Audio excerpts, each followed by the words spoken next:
যখন উনি ভারতবর্ষের অর্থমন্ত্রী ছিলেন, ওপেন ইকোনমি উদার অর্থনীতির প্রবর্তক ছিলেন ডক্টর মনমোহন সিং। ভারতবর্ষকে উদার অর্থনীতির পথে উনি নিয়ে গেছিলেন।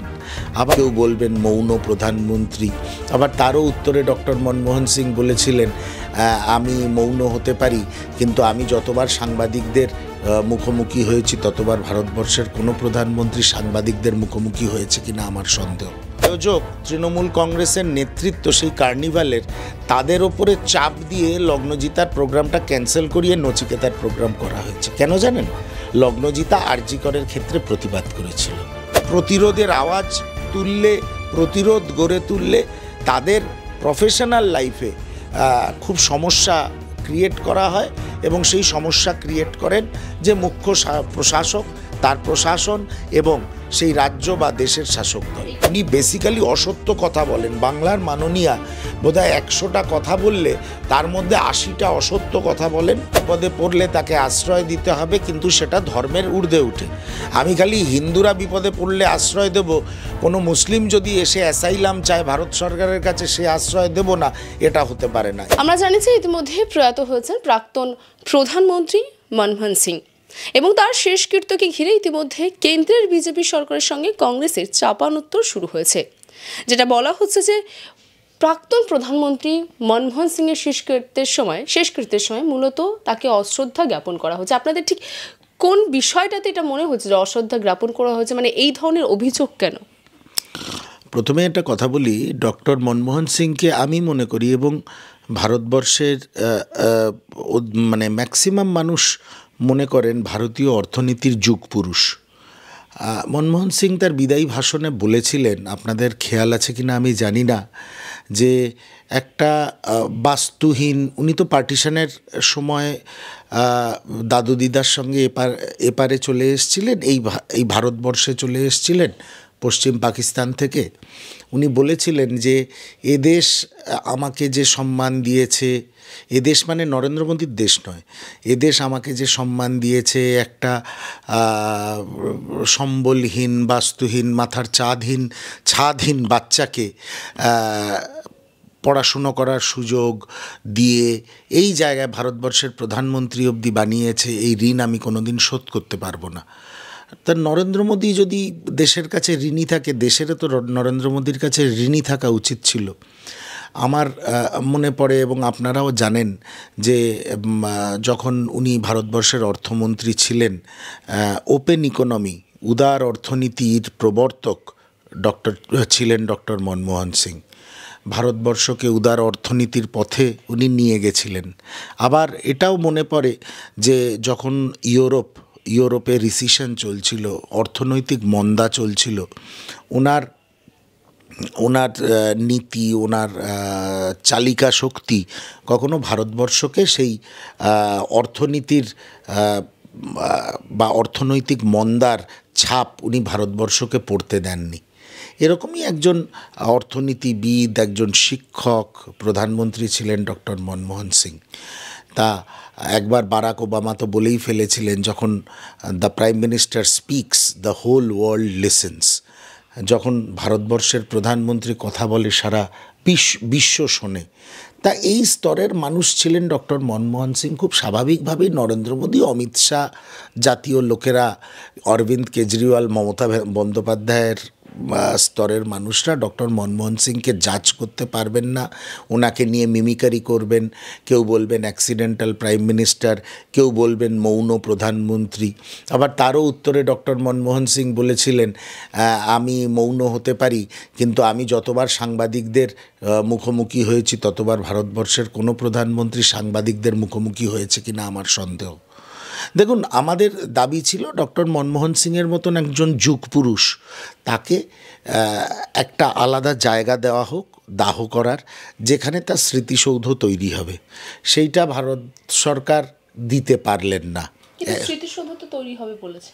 না, দেখুন, যে জায়গাটায় দাহ হবে সেই জায়গাটাতেই যদি স্মৃতিসৌধ হয় তার ইম্প্যাক্ট একটা আলাদা হয়। যেমন ইন্দিরা গান্ধীর ক্ষেত্রে হয়েছে, যেমন রাজীব গান্ধীর ক্ষেত্রে হয়েছে, বিগত অনেক প্রধানমন্ত্রীর ক্ষেত্রে যেটা হয়েছে সেটা মনমোহন সিংয়ের ক্ষেত্রে হওয়া উচিত ছিল। তার উপরে উনি ভারতবর্ষের প্রথম শিখ প্রধানমন্ত্রী, শিখ সম্প্রদায় থেকে উনি প্রধানমন্ত্রী হয়েছিলেন। এগুলির একটা মানে রাখে এই গভীরতা, এই সামাজিক গভীরতাগুলো নরেন্দ্র মোদী, অমিত শাহের মতন সস্তা রাজনীতি করা লোকেরা যারা কোভিডের সময় সানগ্লাস পরে করবেট পার্কে শ্যুট করে তাদের পক্ষে বোঝা খুব মুশকিল। এবং অনেক অভিযোগ উঠেছে নিগমবোধ ঘাট শ্মশানে ব্যবস্থাপনা করার, পরিবারদের জন্যে সঠিকভাবে বসার ব্যবস্থা করা, অনেক সমস্যার সম্মুখীন হতে হয়েছে, যেটা একজন প্রয়াত প্রধানমন্ত্রীর ক্ষেত্রে হওয়া উচিত ছিল না। তাই আমরা আমাদের অভিযোগগুলো জানিয়েছি এবং দেশবাসী দেখেছেন যে ডক্টর মনমোহন সিংকে কীভাবে বা তার দাহ এবং তার অন্ত্যেষ্টিক্রিয়াতে কি ধরনের সমস্যা ভারত সরকার তৈরি করেছিল। দেখুন, আপনি মনমোহন সিংকে ছোট করুন বা বড় করুন, ভারতবর্ষের মানুষ তথা সারা বিশ্ব জানে ডক্টর মনমোহন সিং কী স্তরের মানুষ ছিলেন, কি তার শিক্ষা দীক্ষা, দেশের জন্যে তার কি চিন্তা ভাবনা, এটা সারা বিশ্ব জানে। সেটা ডক্টর মনমোহন সিংকে নরেন্দ্র মোদী ছোট করুক বা অমিত শাহ ছোট করুক, তাতে কিছু যায় আসে না। তবে এটা অনুচিত, অনভিপ্রেত, ধিক্কারজনক এবং আমরা জাতীয় কংগ্রেসের তরফ থেকে যে অসম্মান জানানো হলো ডক্টর মনমোহন সিংকে, তার আমরা তীব্র প্রতিবাদ করি। কিন্তু আমরা যদি দেখি যে কেন্দ্রীয় স্তরে তো বলা হচ্ছে তারা সমস্ত রীতিনীতি মেনেই এটি করেছে। তাদের বক্তব্য মতে তারা একদম যেভাবে শেষকৃত্য সম্পন্ন হয় রাষ্ট্রীয়ভাবে, বা যেটা একজন প্রাক্তন প্রধানমন্ত্রীর হওয়া উচিত সেভাবে করেছেন। 21টা গান স্যালুট দিয়েছেন। জাতীয় শোক এখনও চলছে, 1 জানুয়ারি পর্যন্ত 7 দিনের জাতীয় শোক।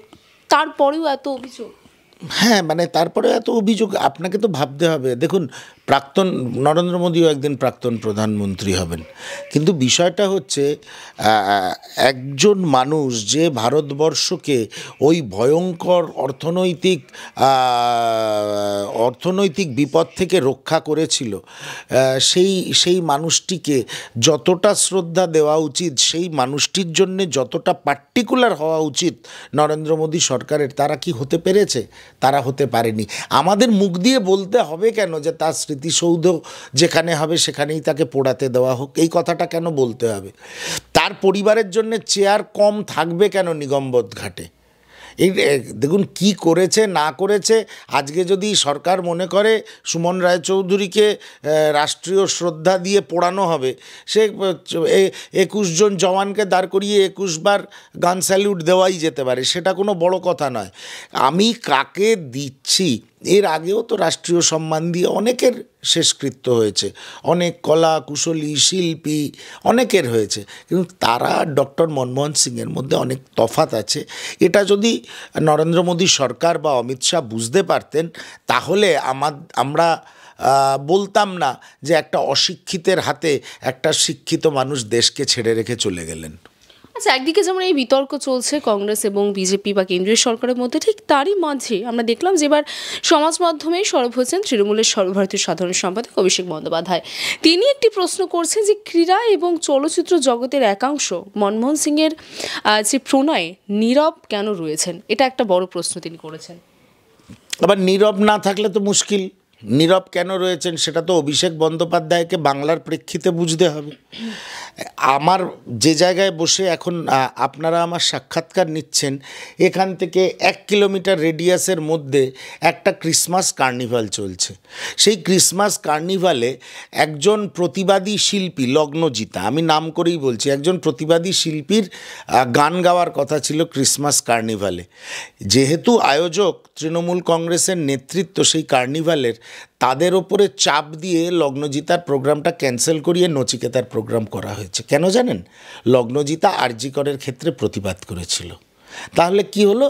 তাহলে লগ্নজিতার পেটে লাথি পড়ল।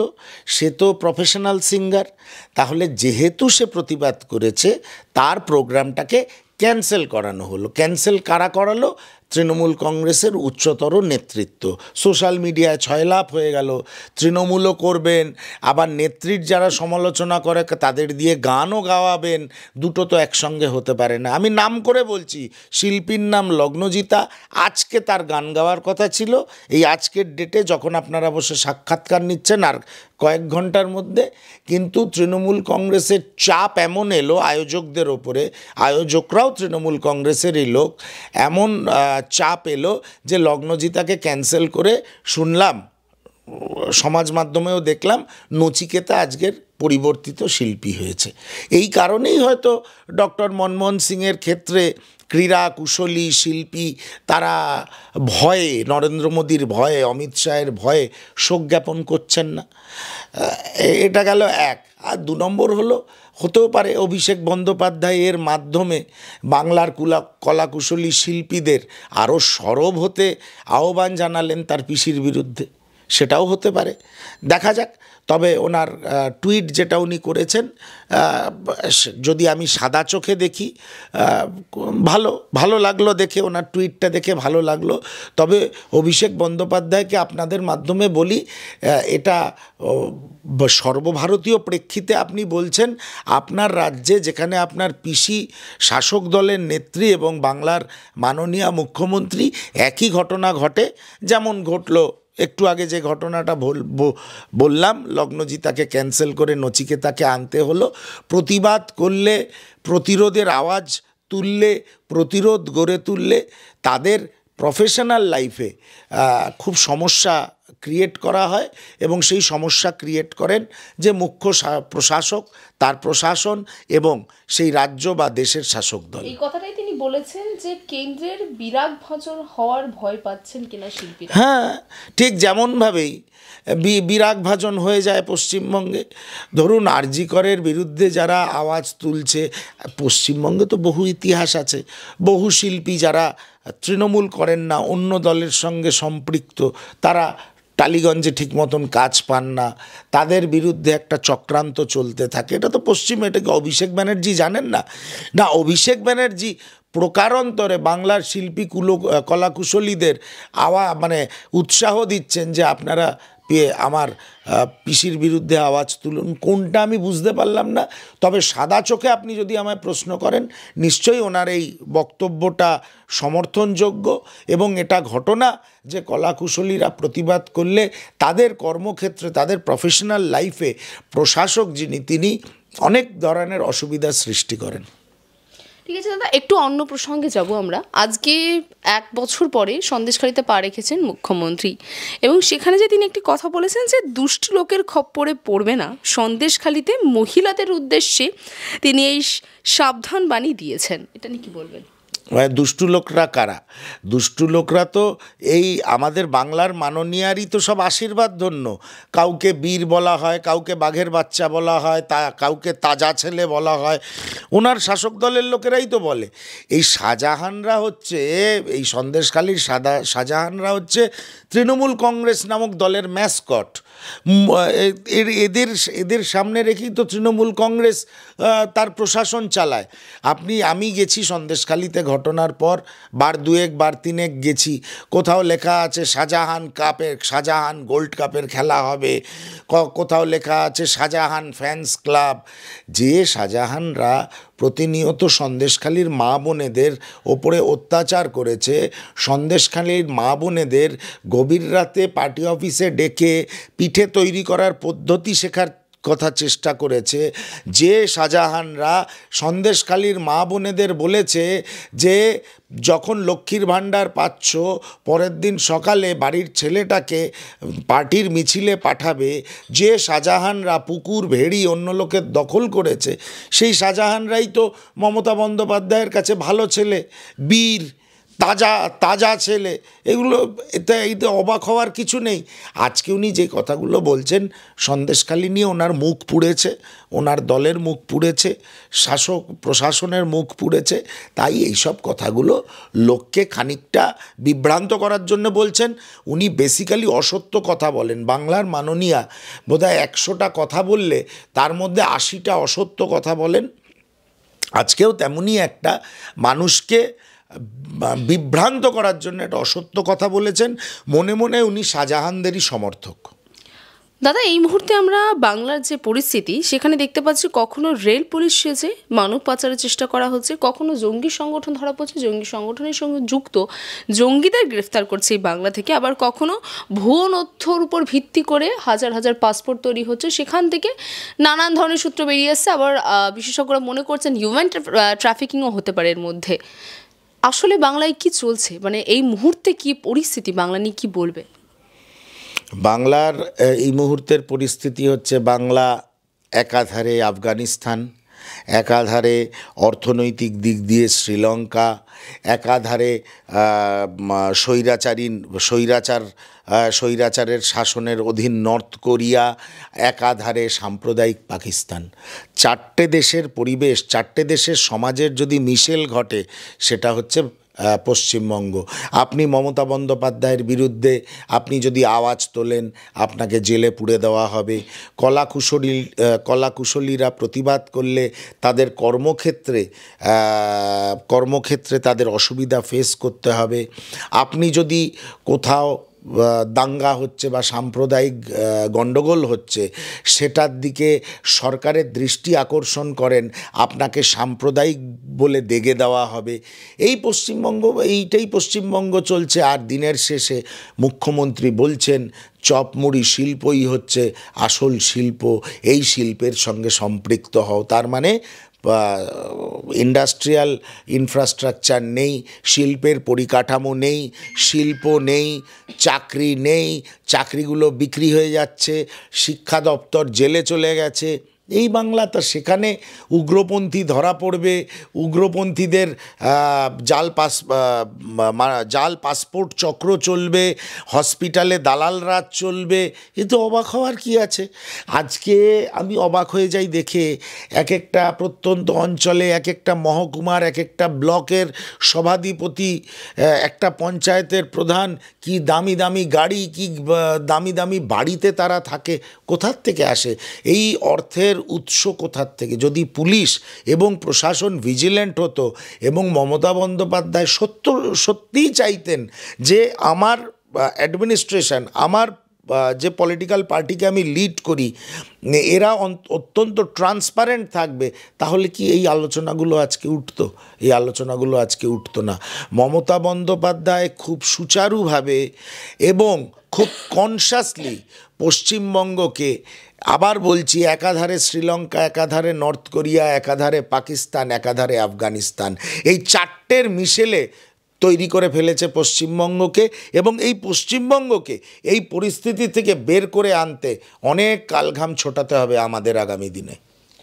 এই আমরা একটু নজর রাখবো, আপনি যেখানে বললেন যে জাল নথি এবং পাসপোর্ট চক্র, এবং সেই প্রেক্ষিতে ইতিমধ্যে বিজেপির তরফ থেকে শ্রমিক ভট্টাচার্য একটি কথা বলেছেন যে পশ্চিমবঙ্গকে বাঁচাতে গেলে পথ একটাই, সেটা হচ্ছে এনআরসি।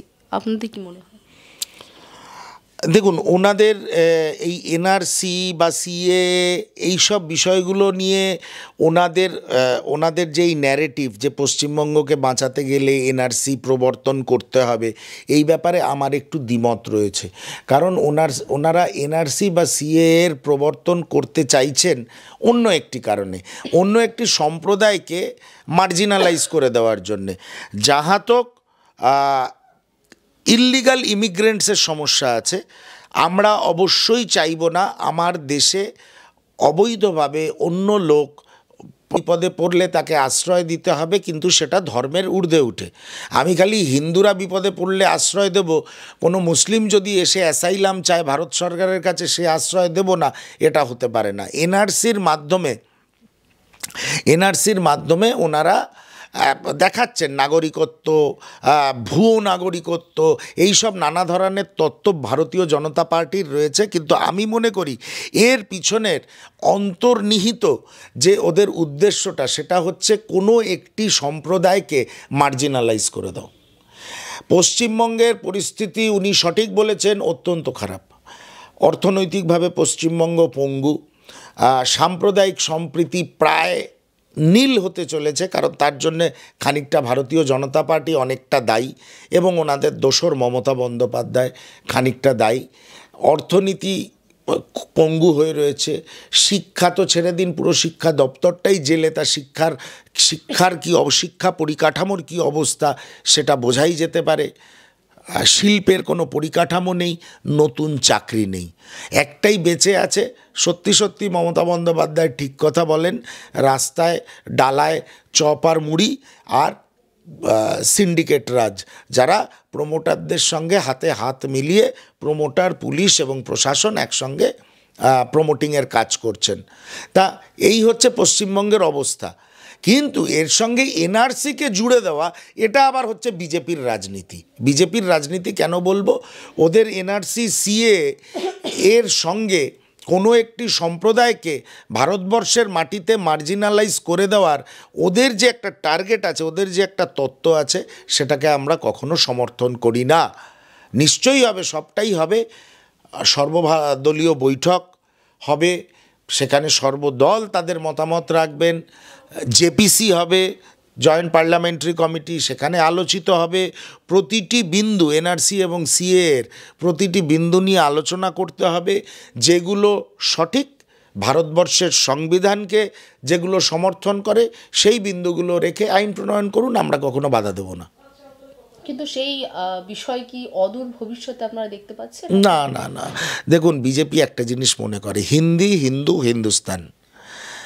ডক্টর বি আর আম্বেদকর, এই যে সংবিধান নিয়ে রাহুল গান্ধীর থেকে শুরু করে জাতীয় কংগ্রেস এত রাস্তায় রয়েছে, এই একটাই তো কারণ, আমরা ওদের যে প্লট হিন্দি, হিন্দু, হিন্দুস্তান, ভারতবর্ষকে ধর্মনিরপেক্ষ প্রগতিশীল দেশ থেকে, দেখো ভারতবর্ষ একটা বিরাট দেশ, ডাইভার্সিফাইড, তার 17টা অফিসিয়াল ডায়ালেক্ট আছে, সাব ডায়ালেক্ট প্রায় 1600 সাব ডায়ালেক্ট আছে ভারতবর্ষে, মেন কিছু ধর্ম আছে। আবার আপনি উপজাতিদের মধ্যে গিয়ে দেখবেন প্রচুর এমন ধর্ম আছে যেগুলোর কথা আমরা শুনিনি, সেগুলো লোকালি তারা প্র্যাকটিস করে। এত ধর্ম, এত ডায়ালেক্ট, এত সাব ডায়ালেক্ট, একটা যেখানে এক সময় যখন জম্মু আর কাশ্মীরে বরফ পড়ছে, ভারতবর্ষের আরেক প্রান্তে হয়তো লোকে ঘাম মুছছে। এতটাই ডাইভার্সিফাইড তার ভাষা, তার সংস্কৃতি, তার লিটারেচার, তার ধর্ম, সব কিছু এতটা ডাইভার্সিফাইড। সেখানে আমি যদি বলি যে একটা ধর্মের মানুষকে আমি এমন এমন আইন বানাবো তারা মার্জিনালাইজড হয়ে যাবে, সেটা হতে পারে না। তার বিরুদ্ধে আমরা সবসময় প্রতিবাদ করব এবং রাস্তায় থাকব। বাংলা হান্টের আরও খবর দেখতে নজর রাখুন। বাংলা খবর মানেই বাংলা হান্ট।